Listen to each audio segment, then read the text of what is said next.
오늘은 시를 한 편 읽으면서 시작하도록 하겠습니다. 제목은 너를 기다리는 동안. 황지우. 네가 오기로 한 그 자리에 내가 미리 가 너를 기다리는 동안 다가오는 모든 발자국은 내 가슴에 쿵쿵거린다. 바스락거리는 나뭇잎 하나도 다 내게 온다. 기다려본 적이 있는 사람은 안다. 세상에서 기다리는 일처럼 가슴 애타는 일 있을까? 네가 오기로 한 그 자리, 내가 미리 와 있는 이곳에서 문을 열고 들어오는 모든 사람이 너였다가 너일 것이었다가 다시 문이 닫힌다. 사랑하는 이여, 오지 않은 너를 기다리며 마침내 나는 너에게 간다. 아주 먼 데서 나는 너에게 가고 아주 오랜 세월을 다하여 너는 지금 오고 있다. 너를 기다리는 동안 나도 가고 있다. 남들이 열고 들어오는 문을 통해 내 가슴에 쿵쿵거리는 모든 발자국 따라 너를 기다리는 동안 나는 너에게 가고 있다. 황지우의 이 시는 민주화 열풍이 한참 불고 있던 1986년 11월 당시 지명 수배자의 신분이었던 이 시인이 한 신문사의 도서관에서 숨어 있을 때 단 5분 만에 지은 시라고 합니다. 시인의 표현대로라면 선배의 부탁을 거절할 수 없어서 아무 생각 없이, 이게 아마 시인들의 표현인 것 같은데요, 아무 생각 없이 그저 긁어준 시라고 합니다. 5분 만에 아무 생각 없이 긁어줬다라고 해도 그 감흥이 좀처럼 줄어들지 않습니다. 발표된 뒤에 이 시는 많은 사람들의 입을 타고 유명해지게 되었습니다. 시를 여러분 들으신 것처럼 단순히 보면 한 남자가, 한 또는 여자가 이성을 기다리는, 사랑의 감정을 노래하는, 기다리는 그런 시라고도 볼 수 있을 것이고요. 또 당시 민주화를 열망하던 분위기에 맞추면 내게로 오는 그 일을 민주화라고도, 자유라고도 아마 해석할 수 있을 것입니다.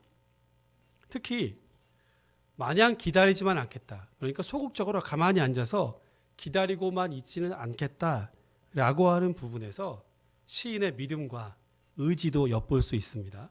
너를 기다리는 동안 나는 너에게로 가고 있다. 처음에는 한도 끝도 없이 기다리고 있다가 이제는 내가 너에게로 가겠답니다. 저는 이 시를 읽으면서 또 오늘 본문을 묵상하면서 사실 뭐 시의 해석이라는 게 자유 아닙니까? 그죠? 저는 이렇게 한번 읽어봤어요. 주님의 음성으로 말입니다. 너를 기다리는 동안 나는 너에게 가고 있다. 멋지지 않습니까? 우리 주님이 나에게로 오고 있답니다. 어이구 깜짝이야. 저는 그렇게 읽었어요. 그렇게 뭐 자유니까, 그죠? 나를 향해 오시는 주님. 너를 향해서 내가 가고 있다. 이 주님의 마음을 함께 오늘 묵상해 보았으면 좋겠습니다. 지금도 명작 다큐멘터리로 평가되고 있는 참하고도 여러분 잘 기억하실 거예요. 지금도 가끔 이제 재방송이 방영되고 있는데요. 마방이라 불리는 상인들이 말과 야크를 이용해서 중국의 차와 티벳의 말들을 서로 이렇게 사고 팔기 위해서 다녔다고 하는 장장 5,000km나 되는 교역로, 대상로를 참하고도라고 불렀습니다. 이 길들이 해발 4,000m 이상을 넘는 험한 길이기 때문에 고도라는 말이 붙었죠. 그중에 일부 기억나는 장면이 하나 있습니다. 스촨성에 살고 있는 5명의 남자들이 티벳의 라싸라고 하는 곳으로 성지 순례를 떠나는 장면입니다. 무려 2,100km나 되고요. 장장 185일, 6개월 정도 되는 장대한 길이었습니다. 우리식으로 말하면 성지순례 가는 거죠. 그런데 여러분 보셨던 것처럼 그냥 가지 않죠. 오체투지라고 하는 것을 하면서 갑니다. 손에는 남학신처럼 생긴 장갑을 끼고요. 무릎에 보호대를 차고 배와 가슴에는 긴 앞치마 같은 가죽으로 된 이 보호 장비를 착용합니다. 이 기간 동안에 6개월 동안 나무 장갑이 무려 50개 내지는 60개 정도 소비가 되고요. 이 가죽 치마도 계속해서 닳습니다. 가는 동안 계속 떨어진 부분을 꼬매고 또 기우고 뭐 그런 과정이죠. 처음에 출발했을 때도 별로 그렇게 깨끗한 모습은 아니지만 라사에 도착했을 때는 정말 험상 굳은 인상으로 씻지도 못하고 제대로 먹지도 못했으니까 얼마나 험한 모습이었겠어요? 자, 그런 모습으로 도착합니다. 여러분, 오체 투지는 말 그대로 오체, 머리, 두 손과 두 발 다 던져버린다라는 겁니다. 세 발자국하고 절을 하는데요. 코와 이마가 땅에 납작 엎드러지게 쫙 절을 하고 두 손은 하늘 향하여 머리 위로 이렇게 듭니다. 그러니까 신 앞에서 가장 겸손한 자세를 취하고 자신들의 마음의 소원을 아뢰는 것이고요. 현재 모든 죄가 다 사해지고 내세를 기약하는 마음으로 그렇게 절을 하면서 수천 킬로미터를 걸어서 갑니다. 이렇게 티베트 불교를 신봉하는 사람들은 일생에 한 번, 적어도 한 번 이상 자기가 사는 곳에서부터 라사까지, 라사의 족황사원까지 성지 순례하는 것을 일생일대의 소원으로 여기고 있답니다. 그냥 걷기도 힘든 이 거리를 이게 평지만 있는 게 아니에요. 4,000m 이상을 오르락 내리락 포장된 도로도 있지만 돌짝밭도 있더라고요. 이 힘든 거리를 이렇게 그야말로 사서 고생하면서 가는 것 한편으로 이해가 되지 않지만 참 대단하다, 숭고한 정신들을 봅니다. 비행기 타고 가고 편안한 호텔에서 맛있는 거 먹으면서 하는 우리네의 성지 순례와는 조금 다르죠. 그런데 진짜 차이가 나는 것은 바로 여기에 있습니다. 여러분, 우리가 믿는 기독교, 우리가 믿는 이 신앙과 가장 다른 점은 무엇이겠어요? 그것은 바로 하나님이 인간의 몸을 입고 이 땅에 오신 성육신입니다. 하나님이 인간과 질적으로 다른 분이시고요. 완전한 차이가 있기 때문에 우리가 다 알 수도 없고 그분에게 갈 수도 없습니다. 그런데 하나님께서 우리를 만나 주시려고 스스로 몸을 낮추시고 인간의 몸을 입고 예수 그리스도의 몸을 입고 이 땅에 오신 것, 이것이 성육신이죠. 인간의 몸을 입으신 하나님, 즉 예수님을 통해서 우리는 그래서 하나님을 알게 되고 하나님 앞으로 가까이 비로소 나아갈 수 있게 됩니다. 결국 성육신은 인간을 만나기 위해서 찾아오신 하나님의 사랑 이야기라고 말할 수 있을 것입니다. 하나님은 오체 투지, 고행을 통해서 만나는 분이 아닙니다. 오늘 본문도 여리고에서 있었던 사건이죠. 여리고의 뜻이 무엇이라고 했습니까? 지난주에 종려나무 성읍입니다. 사막의 오아시스 같은 곳이라고 말씀드렸죠. 푸효의 땅입니다. 주인공은 삭개오고요. 그런데 삭개오는 이 여리고의 세리장이었다. 그리고 큰 부자였다 소개합니다. 여리고가 가지는 의미와 크기와 위용들은 지난주에 자세히 말씀드렸고요. 생략하고요. 여러분 보세요. 이 삭개오가 세리장입니다. 세리장이란 말을 아르키텔로네스라는 말을 썼는데요. 아르코는 전에도 말씀드린 것처럼 우두머리, 대장, 통치자를 말합니다. 그러니까 세금을 징수하는 사람들의 우두머리, 이것이 세리장입니다. 당시 여리고는 세금을 거두어 들이는 일을 위해서 로마에서 이 세금 징수원들을 여리고로 파견했어요. 그리고 여기에 상주하고 살았습니다. 이 세금 징수원들은 요단강 건너편에서 유대 지역으로 들어오는 모든 물품들에 대해서, 사람들에 대해서 이른바 통과세, 세금을 매겼습니다. 그만큼 여리고가 중요하다는 의미고, 많은 사람들과 많은 물자들이 이 여리고를 통해서 유대 땅으로 들어갔습니다. 로마가 직접 여기를 관리할 필요가 있는 것이죠. 삭개오는 이 세관의 아르콘, 우두머리였습니다. 그리고 부자였습니다. 여러분, 부자라는 말을 의도적으로 하는 이유가 있습니다. 단순히 이 사람이 잘 먹고 잘 살았다, 큰 집에 살았다 이런 정도가 아니라 당시 유대인들 대부분이 이 로마의 식민지 아래서 과도한 세금으로 수탈당하고 대부분이 다 가난한 생활을 하던 것에 대조적으로 이 사람의 재산은 아주 많았습니다. 그리고 그 부는 부정직한 방법으로 축적되었다라고 하는 것을 이 부자였다 이 말이 암시해주고 있습니다. 왜냐하면 세리들은 월급을 받지 않았기 때문에 그렇습니다. 로마에게 할당된 세금을 바치고 나서 나머지는 다 자기 주머니로 들어갈 수 있었고요. 사람들은 세리들을 향해서 허락받은 도둑이라고 말했습니다. 그러니 환영받지 못할 직업이고요. 환영받지 못할 사람입니다. 그래서 거지들도 이 세리들이 던져주는 동전은 받지 않았습니다. 게다가 이 삭개오는 남들보다 키가 작았답니다. 어릴 적 들은 성경 동화에서는 늘 키가 작은 삭개오, 안진뱅이처럼 이렇게 어릴 때 우리가 배웠었어요. 그런데 어쩌면 이 사람의 컴플렉스, 이 작은 키가 이 삭개오를 더 독하게 만들었을지도 모릅니다. 어려서부터 병약하고 키가 작았던 탓에 친구들로부터 놀림받았겠지요. 어쩌면 그들에게 보란듯이 성공해서 자기를 놀렸던 친구들의 코를 납작하게 해주고 싶었을 것입니다. 성공을 위해서라면 그래서 세리라는 직업도 천대받는 직업이었지만 어떻게 하면 빨리 돈을 벌 수 있고 어떻게 하면 빨리 성공할 수 있을까 생각하다가 이 세리라는 직업을 선택했을지도 모릅니다. 게다가 세리장까지 올라갔다면 거기에 우두머리까지 됐다라면 얼마나 악착같이 이 일에 충성했을까요? 이 일에 충성한다는 것은 결국 같은 유대민족들에게는 민족의 배반자가 되는 것입니다. 그런데 여러분, 삭개오라는 이름의 뜻이 뭔지 아십니까? 혹시 궁금해지지 않습니까? 삭개오, 자카이오스 이 말은요, 순결한, 깨끗한 이라고 하는 히브리어 자카이에서 나온 말이고요.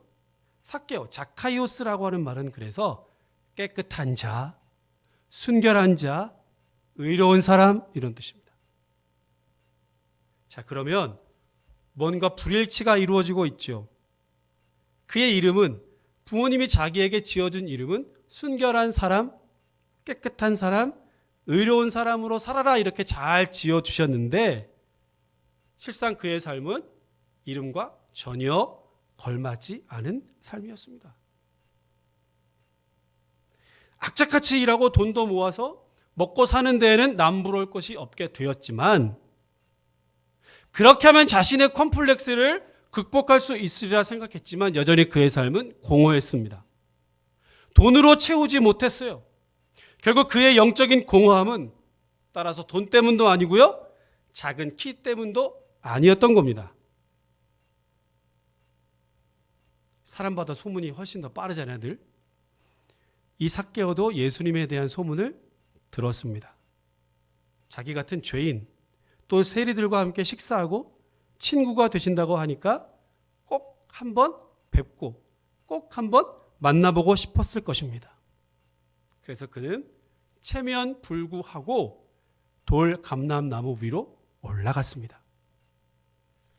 돌 감람나무가 정확한 표현인데 사실은 뽕나무 그러면 더 재밌잖아요. 옛날에 우리 그렇게 배웠잖아요. 예전 성경에 그렇게 돼 있죠.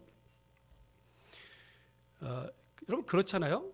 환영받는 직업은 아니지만 적어도 삭개오 앞에서 사람들은 허리를 굽신굽신 거렸을 겁니다.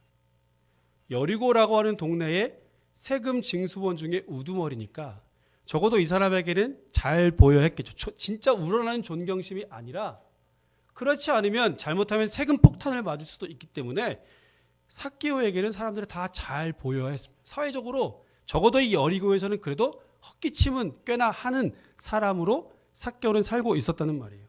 자, 그러니까 체면 불구하고 돌 감람나무 위로 올라갔다. 이렇게 말씀드리는 것입니다. 아마도 나무 위에 올라가서도 나뭇가지 뒤에 숨어 있었을 거예요. 누가 볼까 봐 창피하니까요. 아무리 존경하는 분이 지금 지나가고 있다 치더라도 그 상황에서 예수님께 무슨 말을 건네거나 어떤 행동을 할 수 없었을 겁니다. 유행가 가사처럼 그저 바라볼 수밖에, 멀리서 그를 바라볼 수밖에 없었겠죠. 그때 예수님의 발걸음이 멈추어 섰습니다. 그리고 이렇게 말씀하셨어요. 5절 6절 같이 읽어보겠습니다. 시작.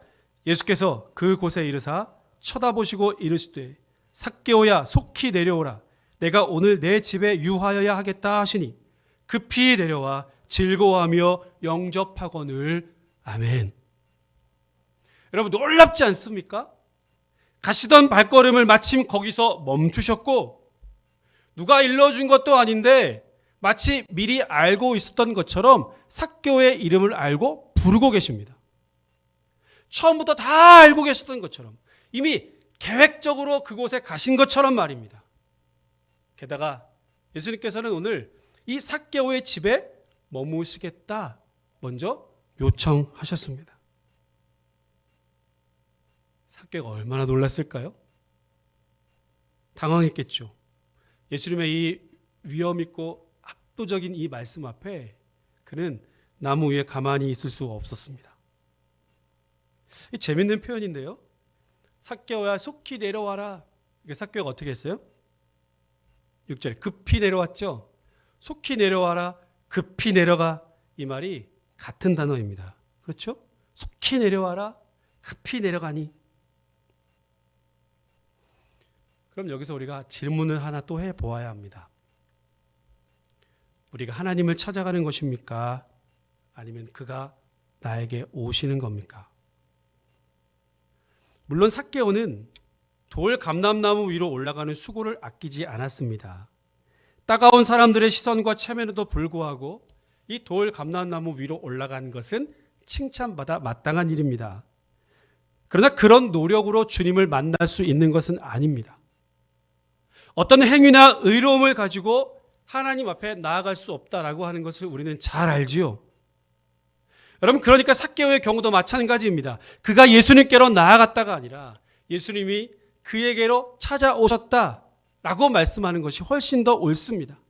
예수님이 그에게 먼저 다가오셨고 그의 이름을 불러주셨고 그의 집에 먼저 유하여야 하겠다, 그의 집에 머물러야겠다, 식사해야겠다 제안하신 겁니다. 그러니 성경은 이 하나님께서 먼저 그의 백성들에게 찾아오시는 사랑 이야기 책이 틀림없습니다. 갈대아 우르에서 우상을 깎아서 먹고 살던 이 아브라함을 하나님이 먼저 찾아가셨고 그를 믿음의 조상으로 부르셨습니다. 아브라함이 먼저 하나님께 찾아가서 땅 좋은데 가나안 땅으로 내가 이사가고 싶습니다 요청한 것이 아닙니다. 베델에서 돌베개 메고 잠들었던 야곱에게 찾아가신 것도 하나님이신 거예요.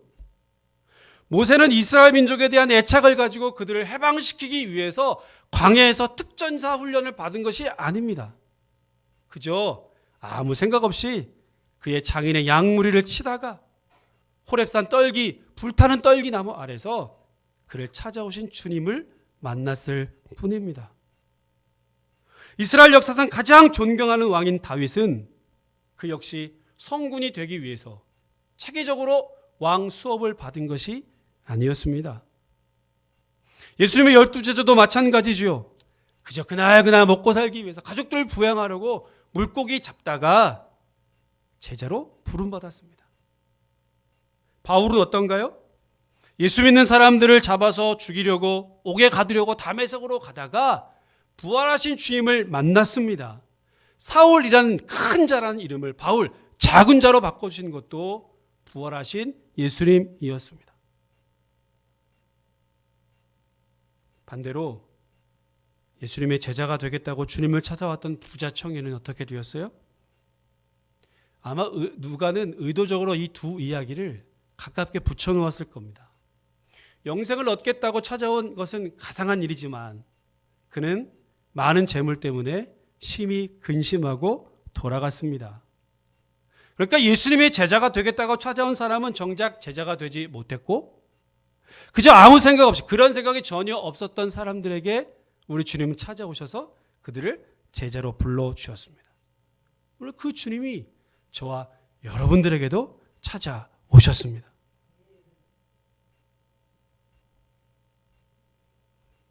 급히 돌 감람나무 위에서 내려와서 즐겁게, 오늘 성경에 보니까 즐겁게 예수님을 영접한 삭개오는 자기의 모든 소유와 재산을 다 내놓았습니다.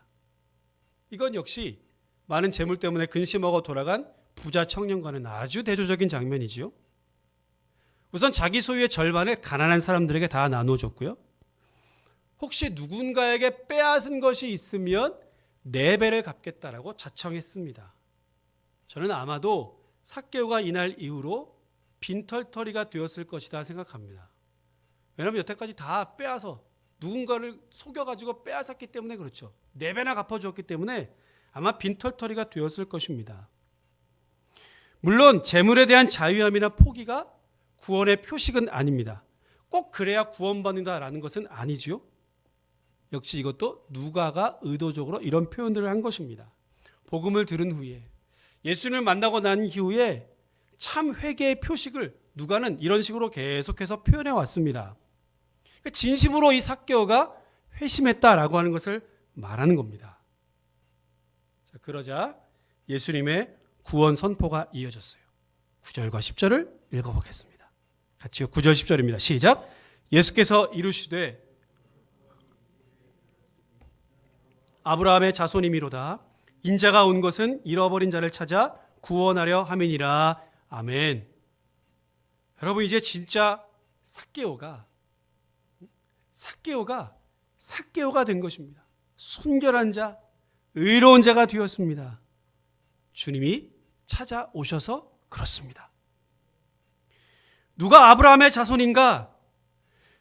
예수가 세리장 삭개오의 집으로 들어가서 식사하는 것이 못내 떨떠름했던 유대인들이 아니라, 바리새인들이 아니라, 그래서 나는 아브라함의 자손이니까 구원받았다라고 자청했던 사람들이 아니라 간절한 마음으로 예수님을 영접했던 이 사람, 더러운 세리장이 진정으로 아브라함의 자손, 하나님의 구원받은 백성이다 라고 하는 것을 분명히 예수님은 선포해 주셨습니다.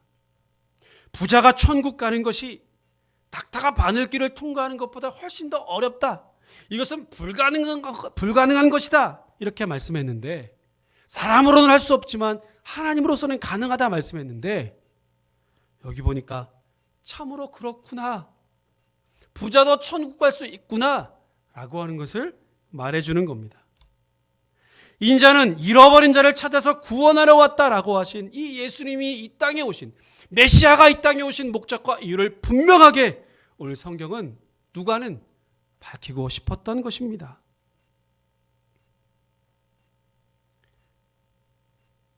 성철 스님이 유명한 법어를 남기셨잖아요. 그 모든 수행을 다 마치고 난 뒤에 이렇게 말씀했어요. 산은 산이요, 물은 물이로다. 물론 불교의 깊은 뜻을 제가 잘 알지 못하지만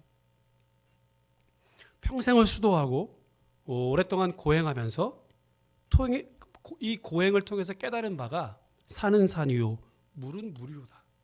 무슨 뜻이겠습니까? 정확하게는 잘 모르겠습니다. 산은 산이고 물은 물이고, 내가 아무리 해도 산도 될 수 없고 물도 될 수 없고, 그냥 그 자리에서 나는 그냥 그런 존재, 이런 뜻 아닐까요? 어떤 목사님 이것을요, 신은 신이고 인간은 인간이다, 이렇게 해석한 것을 읽은 적이 있습니다. 바로 인간의 연약함, 스스로의 한계를 이와 같이 말하지 않았을까라고 하는 것입니다. 인간은 스스로 신이 될 수도 없고요, 스스로 구원받을 수 없는 그런 존재, 스스로 아무것도 할 수 없는 존재가 바로 인간입니다. 아무리 해도, 내가 아무리 노력해도 내 스스로는 하나님을 경험할 수 없다라는 말이에요. 노인과 바다로 유명한 해밍웨이가 세계적인 작가로 이름을 떨쳤지만 전혀 행복하지 못한 삶을 살았습니다. 4번이나 결혼하고 이혼하는 것을 반복했고요. 60대 이후에는 심한 우울증에 시달렸고 결국 61세 때에 자살을 했습니다.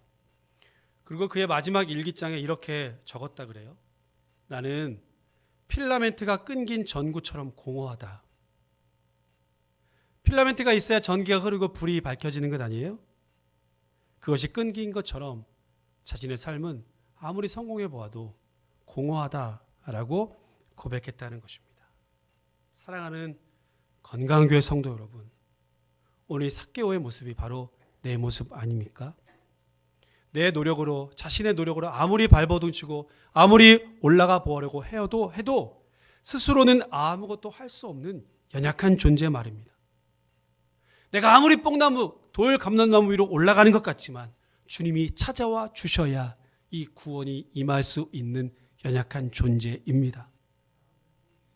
필라멘트가 끊긴 전구처럼 멍한 나의 인생에 우리 주님이 찾아오셨기 때문에 주님 은혜 가운데 이 참 기쁨과 평안과 구원의 감격을 오늘도 저와 여러분들이 누리고 있는 것 아니겠습니까? 그렇다고 가만히 앉아서 은혜를 누릴 수 있는 것이 아니에요. 이 말은 행위로 구원을 받을 수 없다라고 하는 것을 말하는 것입니다. 우리 마음과 우리의 중심은, 우리의 생각은, 우리의 눈은 계속해서 주님께로 간절하게 향해야 합니다. 이사야 55장 6절과 7절은 우리에게 이렇게 말씀합니다. 너희는 여호와를 만날 만한 때에 찾으라. 가까이 계실 때에 그를 부르라. 악인은 그의 길을, 불의한 자는 그의 생각을 버리고 여호와께로 돌아오라. 그리하면 그가 긍휼히 여기시리라. 우리 하나님께로 돌아오라. 그가 너그럽게 용서하시리라. 아멘. 오늘은 대림절 첫 번째 주일입니다. 그 주님께서 삭개오 같은 나에게, 그보다 더 연약한 오늘 저와 여러분들에게 오늘도 오고 계십니다. 삭개오에게 찾아오셔서 참 평안과 구원의 감격을 주신 것처럼 이 대림절 계절에 나에게 찾아오시는 그 주님의 은혜로, 은총으로 충만하게 되시기를 주의 이름으로 축원합니다. 속히 돌 감람나무에서 내려오십시오. 그리고 즐겁게 나에게 다가오시는 그 주님을 맞이할 수 있기를 바랍니다. 예수께서 이르시되 오늘 구원이 이 집에 이르렀으니 이 사람도 아브라함의 자손이미로다. 인자가 온 것은 잃어버린 자를 찾아 구원하려 함이니라. 아멘. 저와 여러분들을 향한 우리 주님의 말씀입니다. 기도하겠습니다. 하나님 아버지, 풍요의 땅 여리고에 살고 있던, 또 마음 가난했던 한 사람 삭개오를 오늘 성경을 통해서 묵상하였습니다. 그는 주님 만나기 위해서 돌 감람나무 위로 올라갔지만 정작 그를 찾아오셔서 구원의 감격을 누린 것은 우리 주님께서 돌 감람나무 밑으로, 그리고 삭개오의 인생에 다가오셨기 때문인 줄로 믿습니다. 오늘 삭개오보다 더 연약하고 볼품없는 우리 모두 한 사람 한 사람에게 찾아오신 그 주님으로 인하여 감사와 찬송과 영광을 올려드립니다. 이 대림절 기간에 나에게 찾아오신 그 주님으로 더 풍성한 은혜와 구원의 감격을 누릴 수 있도록 주여 은혜 베풀어 주시옵소서. 여전히 질병으로 신음하고는 이 땅 가운데, 고통으로 신음하는 이 열방 위에 우리 주님 찾아와 주시옵소서. 이 대림절과 성탄절에 그 주님으로 인하여 참 평강과 기쁨과 구원의 감격을 누리는 우리 모두가 될 수 있도록 하나님 은혜를 허락하여 주시옵소서. 감사드리며 예수님 이름으로 기도합니다. 아멘.